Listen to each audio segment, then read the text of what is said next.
آپ فرماتے ہیں کہ جمہوری طریقے کے انتخابات اسلام کے منافی ہیں. آپ ہمیں بتائیے کہ آخر حکومت کا انتظام چلانے کے لیے نمائندے منتخب کرنے کا کون سا طریقہ اپنایا جا سکتا ہے؟ یہ بہت ہی عمدہ سوال انہوں نے کیا ہے، اس لیے کہ اس کی وضاحت مجھے کرنی چاہیے. دیکھیے، وہ روبرو انٹرویو میں بھی یہ ایک ہوئی تھی رد و قضا بیچ میں، کہ درمیان میں کہا تھا مولانا عبد المتین صاحب نے کہ دیکھو مان لیا تم نے بھی کہ الیکشن کے ذریعے سے وہ اسلامی حکومت قائم ہو سکتی ہے. تو میں نے کہا تھا آپ غلط کہہ رہے ہیں. ایک ہے اسلامی نظام قائم کرنا، ایک ہے جب وہ قائم ہو جائے تو اسے چلانا. ان دونوں میں بڑا فرق ہے. نظام بدلے گا انقلاب کے ذریعے. اب جب وہ نظام بدل گیا، اب اس کو چلانے کے لیے جو نظام بنے گا اس میں انتخابات کا عمل دخل ہوگا. یہ دو چیزیں علیحدہ ہیں. انتخابات کے ذریعے اسلام آ نہیں سکتا، وہ آئے گا انقلاب کے ذریعے. یہ میری رائے ہے، اس کو اختلاف ہو ٹھیک ہے.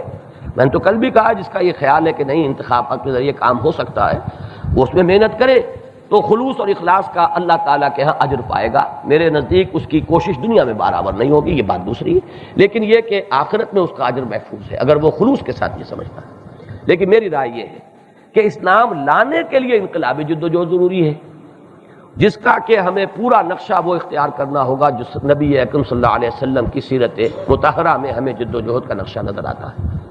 لیکن جب کہ اب انقلاب آ گیا، اب ایک حکومت قائم ہوئی، اس حکومت کو چلانے کے لیے لازماً انتخابات کا نظام آپ کو اختیار کرنا پڑے گا.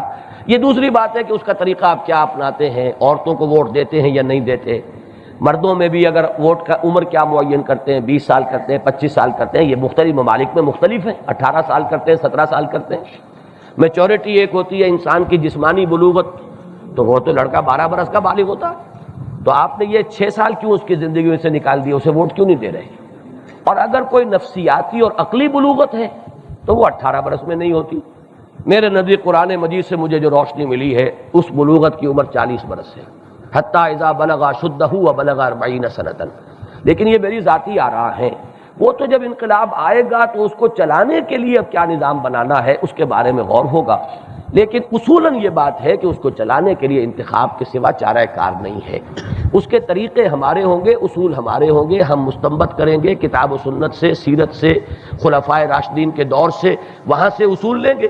ہمارے لیے نہ کوئی انگریزی دستور جو ہے وہ کوئی لازم ہے اتباع اس کا کرنا، نہ امریکی، نہ کہیں اور ہمیں وہاں سے اپنا نظام لینا ہوگا. لیکن یہ کہ اصولاً یہ ہے کہ اس کا نظام چلانے کے لیے انتخابات ناگزیر ہوں گے.